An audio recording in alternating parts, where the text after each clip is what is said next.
स्वागत है इस खास पेशकश में। आज हम गोता लगा रहे हैं एक ऐसी किताब में जिसने पीढ़ियों को प्रभावित किया है, नेपोलियन हिल की थिंक एंड ग्रो रिच। हमारे पास इस किताब का एक संक्षिप्त सार है और हमारा मिशन है इसके दिल में उतरना, उन 13 सिद्धांतों को समझना जिन्होंने अनगिनत लोगों को सफलता का रास्ता दिखाया है। सोचिए, हिल ने सिर्फ अपने विचार नहीं लिखे, उन्होंने Andrew Carnegie, Henry Ford, Thomas Edison जैसे उस जमाने के सबसे कामयाब लोगों के जीवन का दशकों तक अध्ययन किया। उन्होंने जानना चाहा कि आखिर क्या चीज थी जो इन सबको जोड़ती थी, वो कौन से सूत्र थे जिनसे उन्होंने अपनी वो असाधारण सफलता बुनी। और उन्होंने पाया कि ये सफलता सिर्फ किस्मत या हालात का खेल नहीं थे। बिल्कुल हाँ, ये कुछ ठोस सिद्धांतों पर आधारित थी जिन्हें उन्होंने इन 13 कदमों में पिरोया। तो ये चर्चा सिर्फ सिद्धांतों की एक लिस्ट नहीं होगी, हम समझने की कोशिश करेंगे कि ये सिद्धांत कैसे काम करते हैं, कैसे हमारी सोच, हमारी इच्छा की आग और मुश्किलों में टिके रहने की हमारी जिद, जिद, वही असल में हमारी कामयाबी की कहानी लिखती है। तो चलिए इस खजाने को खोलते हैं और देखते हैं कि हिल की ये कालजयी सोच आज भी हमारे लिए क्या मायने रखती है। पहला कदम क्या है? पहला और शायद सबसे बुनियादी सिद्धांत है तीव्र इच्छा, डिजायर। और यहां हिल सिर्फ हल्की फुल्की चाहत की बात नहीं कर रहे हैं। वो कहते हैं ये एक जलन होनी चाहिए, एक जुनून, एक ऐसी धुन जो आपके हर काम पर हावी हो जाए। सिर्फ ये सोचना कि हाँ, अमीर बनना अच्छा रहेगा काफी नहीं है। हिल जोर देते हैं कि एक बिल्कुल साफ निश्चित लक्ष्य होना चाहिए, खासकर वित्तीय लक्ष्य। हाँ, बिल्कुल स्पष्ट। और उसे पाने की इच्छा इतनी प्रबल होनी चाहिए कि वो आपके हर फैसले, हर एक्शन को दिशा दे। ये इच्छा ही वो चिंगारी है जो सब कुछ शुरू करती है। इस तीव्र इच्छा के साथ ही दूसरा सिद्धांत जुड़ता है विश्वास, फेथ, यानी अपनी काबिलियत पर, अपने लक्ष्य को हासिल कर पाने की क्षमता पर अटूट अड़ेग यकीन। ये सिर्फ उम्मीद नहीं है, ये गहरी धारणा है कि आप सफल होंगे। हिल का मानना था कि ये विश्वास पैदा किया जा सकता है, इसे मजबूत किया जा सकता है। कैसे? सकारात्मक पुष्टि, अफर्मेशंस के जरिए, लगातार खुद से अपने लक्ष्य और अपनी क्षमता के बारे में सकारात्मक बातें दोहराना, और कल्पना, विजुअलाइजेशन से मन ही मन अपनी सफलता की तस्वीर को बार बार देखना, उसे महसूस करना। और फिर आता है तीसरा सिद्धांत जो इन दोनों को और गहरा करता है, आत्मसुझाव, ऑटो सजेशन। इसका मतलब है अपने अवचेतन मन, हमारे दिमाग का वो हिस्सा जो पर्दे के पीछे से हमारे बहुत से व्यवहारों को नियंत्रित करता है, उसे लगातार अपने लक्ष्यों और सकारात्मक विश्वासों के संदेश भेजना, उसे प्रोग्राम करना एक तरह से। ये शुरुआती 3 सिद्धांत वाकई दिलचस्प हैं, क्योंकि ये पूरी तरह से हमारे अंदर की दुनिया, हमारी मानसिकता पर केंद्रित हैं। देखिए, तीव्र इच्छा वो नींव है जिस पर सफलता की इमारत खड़ी होगी। लेकिन सिर्फ नींव काफी नहीं, उसे मजबूत करने के लिए सीमेंट चाहिए, और वो सीमेंट है विश्वास। सही बात है। अगर इच्छा है पर यकीन नहीं कि उसे पा सकते हैं तो नींव कमजोर रह जाएगी।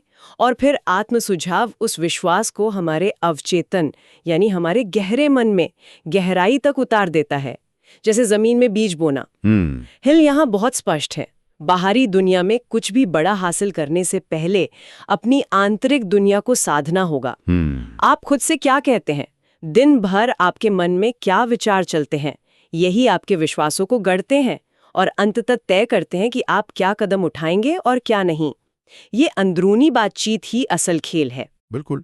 तो ये मानसिकता की नींव डालने जैसा हुआ, इच्छा की आग, विश्वास का सीमेंट और आत्मसुझाव से उसे पक्का करना। एक बार ये अंदरूनी तैयारी हो जाए तो फिर बाहरी काम की बारी आती है। यहीं पर चौथा सिद्धांत आता है विशिष्ट ज्ञान, स्पेशलाइज्ड नॉलेज।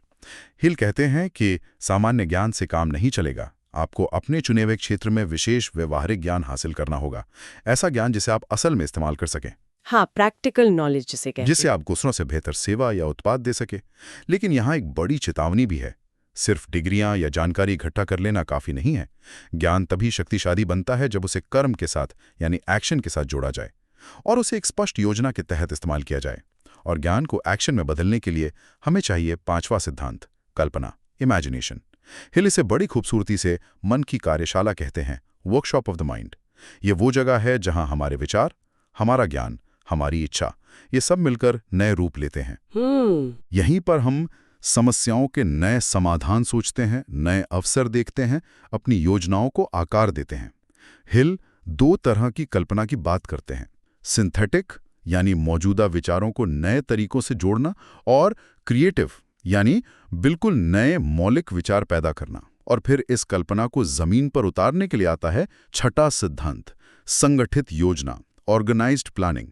ये वो पुल है जो आपकी इच्छा को हकीकत से जोड़ता है। यहाँ आप अपनी कल्पना से उपजे विचारों को ठोस कदम दर कदम योजनाओं में बदलते हैं। और यहीं वो मास्टरमाइंड वाली बात भी आती है ना? हाँ बिल्कुल, यहीं पर हिल एक बहुत शक्तिशाली आइडिया पेश करते हैं, मास्टरमाइंड ग्रुप। मास्टरमाइंड ग्रुप यानी ऐसे लोगों का समूह बनाना जो आपके लक्ष्य में आपकी मदद कर सकें, जिनके साथ आप विचारों का आदान प्रदान कर सकें और एक दूसरे को सहयोग दे सके। इस पर हम आगे और बात करेंगे। ये क्रम बहुत महत्वपूर्ण है, इसे समझना जरूरी है। पहले ज्ञान हासिल करना सीखना, फिर कल्पना का इस्तेमाल करके उस ज्ञान से नए रास्ते या समाधान सोचना, रचनात्मकता, और फिर उन उड़ते हुए विचारों को पकड़कर एक ठोस व्यवस्थित योजना में ढालना, रणनीति। ये एक तार्किक प्रगति है। और मास्टरमाइंड का विचार, जैसा आपने कहा, इस योजना वाले चरण में बेहद शक्तिशाली साबित हो सकता है। अकेले काम करने की अपनी सीमाएं होती हैं, लेकिन जब आप समान सोच वाले, उत्साही और सक्षम लोगों के साथ मिलते हैं जिनकी विशेषज्ञता आपकी पूरक हो सकती है, तो ज्ञान, ऊर्जा और यहाँ तक कि अवसर भी कई गुना बढ़ जाते हैं। हाँ, ये बात तो है। ये सिर्फ नेटवर्किंग नहीं है, ये एक तरह की सामूहिक बुद्धि, कलेक्टिव इंटेलिजेंस का निर्माण है जो व्यक्तिगत प्रयासों को कहीं ज्यादा प्रभावी बना सकती है। सोचिए, अगर एडिसन अकेले ही सब कुछ करने की कोशिश करते बिना अपनी टीम के सहयोग के, तो क्या होता? हाँ, ये मास्टरमाइंड का कॉन्सेप्ट वाकई सोचने लायक है। अच्छा, तो हमने मानसिकता बना ली, ज्ञान हासिल किया, कल्पना से योजना भी बना ली, शायद एक मास्टरमाइंड ग्रुप भी। लेकिन अब आता है वो पल जहां अक्सर लोग अटक जाते हैं। सातवां सिद्धांत है निर्णय, डिसीजन। हिल ने पाया कि जितने भी सफल लोगों का उन्होंने अध्ययन किया, उनमें एक बात कॉमन थी, वो फैसले जल्दी लेते थे और फिर उन पर टिके रहते थे। वो शायद देखते हैं, सोचेंगे, में ज्यादा वक्त बर्बाद नहीं करते थे। हाँ, टाल मटोल नहीं। बिल्कुल। इसके विपरीत उन्होंने पाया कि ज्यादातर असफल लोग फैसले लेने में बहुत देर लगाते हैं और फिर उन्हें बहुत जल्दी बदल देते हैं। हिल का मानना था कि अनिर्णय यानी फैसला न कर पाने की स्थिति विफलता के सबसे बड़े कारणों में से एक है। ये एक तरह से अपनी इच्छा को कमजोर करना है।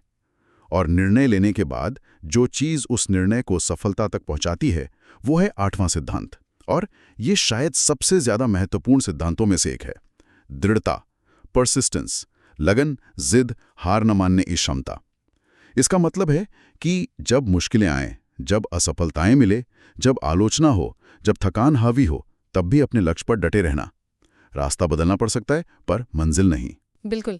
हिल कहते हैं कि इच्छा शक्ति अकेली काफी नहीं है, दृढ़ता ही वो चीज है जो इच्छा को उसके अंजाम तक पहुंचाती है। उन्होंने कहा कि ज्यादातर लोग पहली या दूसरी बाधा आते ही हार मान लेते हैं, जबकि सफलता अक्सर बस कुछ कदम और आगे होती है। ये बहुत होता है। सोचिए थॉमस एडिसन के बारे में। कहा जाता है उन्होंने लाइट बल्ब बनाने में हजारों बार असफलता का सामना किया। जब किसी ने पूछा कि क्या वो निराश नहीं हुए, तो उन्होंने कहा, नहीं, मैंने बस 10,000 ऐसे तरीके खोज लिए जिनसे बल्ब नहीं बन सकता। यही है वो दृढ़ता जिसकी हिल बात कर रहे हैं। ये दोनों सिद्धांत, निर्णय और दृढ़ता, एक सिक्के के दो पहलू जैसे हैं। अनिर्णय अक्सर डर से पैदा होता है, गलत होने का डर, आलोचना का डर, नुकसान का डर। हिल का तुरंत और निश्चयपूर्वक निर्णय लेने पर जोर देना असल में इस डर की पकड़ को तोड़ने का आह्वान है। ये कहने जैसा है कि हाँ, जोखिम है, पर मैं आगे बढ़ रही हूँ। और फिर दृढ़ता उस निर्णय को सार्थक बनाती है। ये उस शुरुआती तीव्र इच्छा की असली परीक्षा है। क्या आपकी इच्छा इतनी मजबूत है कि वो रास्ते की कठिनाइयों को झेल सके? बिना दृढ़ता के सबसे अच्छी योजनाएं भी सिर्फ कागज पर रह जाती हैं। ये इच्छा और परिणाम के बीच का पुल है। सही कहा। इतने ही लोग अच्छी शुरुआत करते हैं, पर जब हालात मुश्किल होते हैं तो वो इस पुल को पार नहीं कर पाते। दृढ़ता ही वो इंजन है जो आपको मुश्किल ढलानों पर भी आगे खींचता है। ये बात बिल्कुल सही है। तो अब तक हमने बात की इच्छा, विश्वास, आत्मसुझाव, मानसिकता, फिर ज्ञान, कल्पना, योजना, तैयारी, और फिर निर्णय और दृढ़ता, एक्शन। हाँ। अब हिल हमें कुछ और गहरे सिद्धांतों की ओर ले जाते हैं जो इस पूरी प्रक्रिया को शक्ति देते हैं। 9वां सिद्धांत है मास्टरमाइंड की शक्ति, the power of the mastermind. हमने इसका जिक्र योजना के साथ किया था, लेकिन यहाँ हिल इसे एक अलग सिद्धांत के रूप में महत्व देते हैं। हाँ, इसका महत्व अलग से बताया है। ये सिर्फ संयोग नहीं है, ये 2 या 2 से ज्यादा दिमागों का एक सामंजस्यपूर्ण गठबंधन है जो एक निश्चित उद्देश्य के लिए काम करते हैं। हिल का मानना था कि जब दिमाग इस तरह मिलते हैं तो एक तीसरी अदृश्य शक्ति पैदा होती है, मास्टरमाइंड, जो अकेले व्यक्ति की क्षमता से कहीं ज्यादा होती है। ये सही लोगों के साथ होने, उनसे सीखने और मिलकर बड़ी चीजें हासिल करने का सिद्धांत है। 10वां सिद्धांत है अवचेतन मन का रहस्य, the mystery of the subconscious mind. हिल इसे हमारे बगीचे की तरह देखते हैं, जिसमें हम या तो सकारात्मक उपयोगी विचार रोप सकते हैं या नकारात्मक हानिकारक। एक अच्छी उपमा है। हमारा अवचेतन मन तर्क नहीं करता, वो बस उन विचारों का स्वीकार करता है जो हम उसे बार बार देते हैं, आत्मसुझाव के जरिए, और फिर हमारे व्यवहार, हमारी भावनाओं और यहाँ तक कि हमारी शारीरिक प्रतिक्रियाओं को भी उसी दिशा में ढालता है। इसलिए इसे जानबूझकर अपने लक्ष्यों, विश्वास और सकारात्मकता से भरना जरूरी है, ताकि ये हमारी सफलता में सहयोगी बने, ना कि बाधा के साथ। जबकि अवचेतन मन हमारे अंदरूनी तालमेल की बात करता है, हमारे चेतन और अवचेतन विचारों के बीच। हाँ, ये अच्छा पॉइंट है। हिल का अवचेतन मन पर इतना जोर देना दिखाता है कि वो मानती थी कि हमारी ज्यादातर सीमाएं बाहरी नहीं बल्कि आंतरिक होती हैं, हमारे अपने गहरे विश्वासों और प्रोग्रामिंग में छिपी होती हैं। अगर आप अवचेतन स्तर पर मानते हैं कि आप सफल नहीं हो सकते, तो बाहरी दुनिया में आप कितनी भी कोशिश कर लें, आप अनजाने में खुद को ही रोकते रहेंगे। ये उस जमाने के हिसाब से काफी गहरी मनोवैज्ञानिक अंतर्दृष्टि थी। बिल्कुल। और इसी सिलसिले को आगे बढ़ाते हुए 11वां सिद्धांत है मस्तिष्क, द ब्रेन। हिल का नजरिया यहाँ थोड़ा अलग है। वो मस्तिष्क को सिर्फ सोचने वाला अंग नहीं मानते, बल्कि एक तरह का प्रसारण और प्राप्ति स्टेशन मानते हैं। Broadcasting and receiving station. हाँ, विचारों के लिए उनका मानना था कि हमारे तीव्र विचार, खासकर जब वो भावनाओं जैसे विश्वास या इच्छा से भरे हों, तो वो एक तरह की ऊर्जा तरंगे भेजते हैं जो समान विचारों और अवसरों को आकर्षित कर सकती हैं। ये सुनने में थोड़ा लॉ ऑफ अट्रैक्शन जैसा लगता है ना? हाँ, काफी हद तक। जिसके बारे में आज बहुत बात होती है। हिल कह रहे थे कि हमारी मानसिक स्थिति, हमारी सोच की गुणवत्ता, हमारे आसपास की दुनिया और हमारे अनुभवों को प्रभावित करती है। और 12वां सिद्धांत है छठी इंद्री, द सिक्स्थ सेंस। इसे हिल सफलता के शिखर का सिद्धांत मानते हैं। ये कोई जादू या रहस्यमयी शक्ति नहीं है, बल्कि एक बड़ी हुई अंतर्ज्ञान या सहज बोध है, इंट्यूशन। हाँ, इंट्यूशन। हिल का मानना था कि जब कोई व्यक्ति पहले के 11 सिद्धांतों में महारत हासिल कर लेता है, यानी तीव्र इच्छा, विश्वास, ज्ञान योजना, दृढ़ता, इन सबको पूरी तरह आत्मसात कर लेता है, तो उसकी छठी इंद्री विकसित हो जाती है। ये उसे बिना स्पष्ट तार्किक कारणों के भी सही दिशा का आभास कराती है, आने वाले खतरों से आगाह करती है या नए अवसरों को पहचानने में मदद करती है।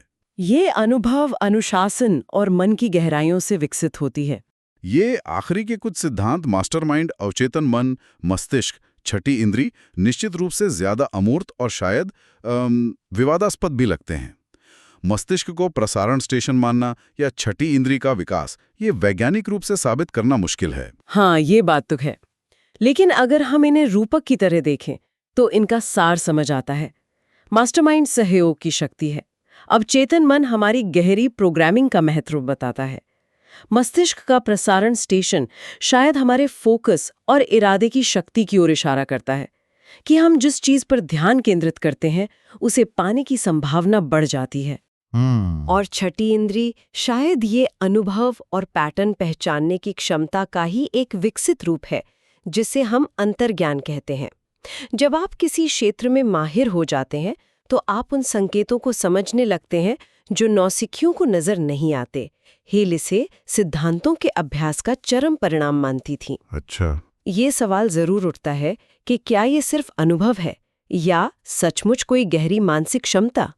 हिल का झुकाव दूसरे विकल्प की ओर था। और अब हम आते हैं 13वें और अंतिम सिद्धांत पर, जो शायद इन सब का निचोड़ भी है और सबसे बड़ी बाधा भी, भय पर काबू पाना, ओवरकमिंग फियर।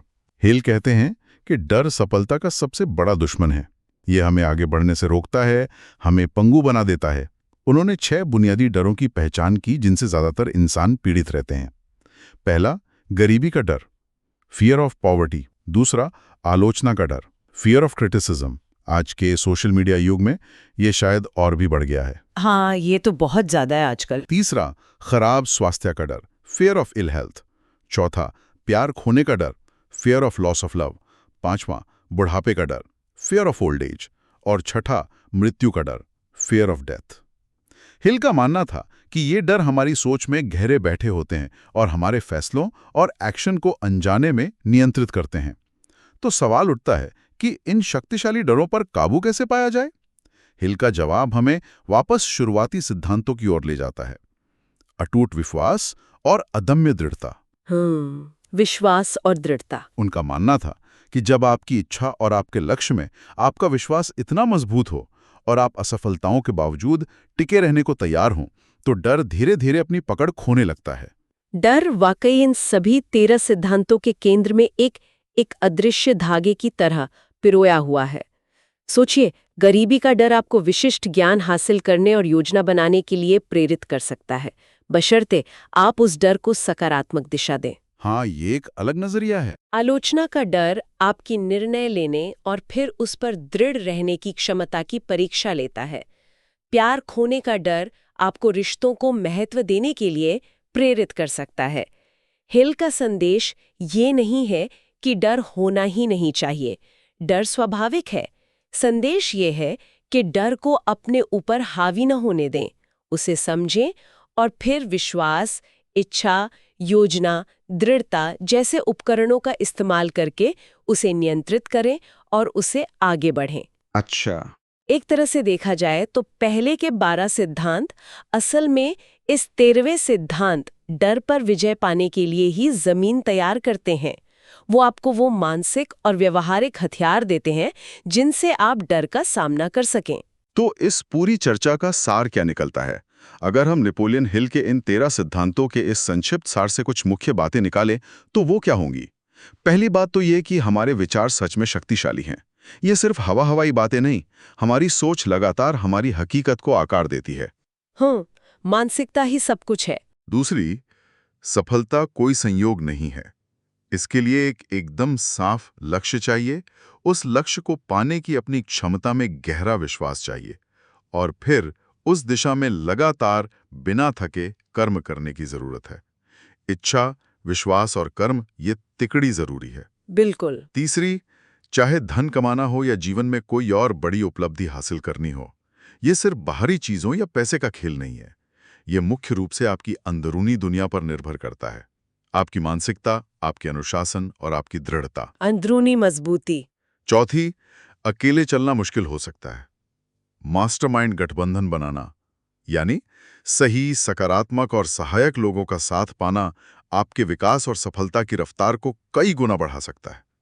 तालमेल में ताकत है। हाँ, सहयोग बहुत जरूरी है। और पांचवें, ये दिलचस्प है कि कैसे हिल ने लॉ ऑफ अट्रैक्शन जैसे विचारों की नींव लगभग 1 सदी पहले ही रख दी थी, ये बताकर कि हमारे प्रबल विचार और विश्वास हमारी परिस्थितियों और अवसरों को प्रभावित करते हैं। ये बात वाकई गौर करने लायक है कि ये किताब 1937 में आई थी, एक बिल्कुल अलग दुनिया में, लेकिन इसके सिद्धांत आज भी चौंकाने वाली हद तक प्रासंगिक लगते हैं।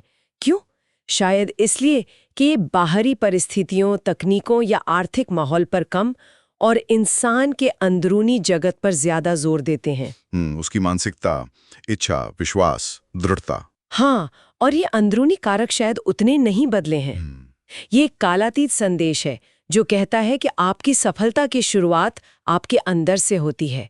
आपकी परिस्थितियां महत्वपूर्ण हो सकती हैं, लेकिन आपके प्रतिक्रिया और आपकी मानसिकता उससे भी ज्यादा महत्वपूर्ण है। इस गहरी और विस्तृत चर्चा के लिए आपका बहुत बहुत धन्यवाद। उम्मीद है नेपोलियन हिल के इन 13 सिद्धांतों पर हमारी ये पड़ताल जानकारी भरी और सोचने पर मजबूर करने वाली रही होगी। बिल्कुल। और जाते जाते हम अपने श्रोताओं के लिए एक सवाल छोड़ जाते हैं। आज की इस भागदौड़ भरी, पल पल बदलती दुनिया में नेपोलियन हिल के इन 13 सिद्धांतों में से कौन सा सिद्धांत आपको व्यक्तिगत तौर पर लागू करने में सबसे ज्यादा चुनौतीपूर्ण लगता है? या फिर कौन सा सिद्धांत आपको आज के समय में सबसे ज्यादा प्रासंगिक और जरूरी महसूस होता है? इस पर जरूर सोचिएगा।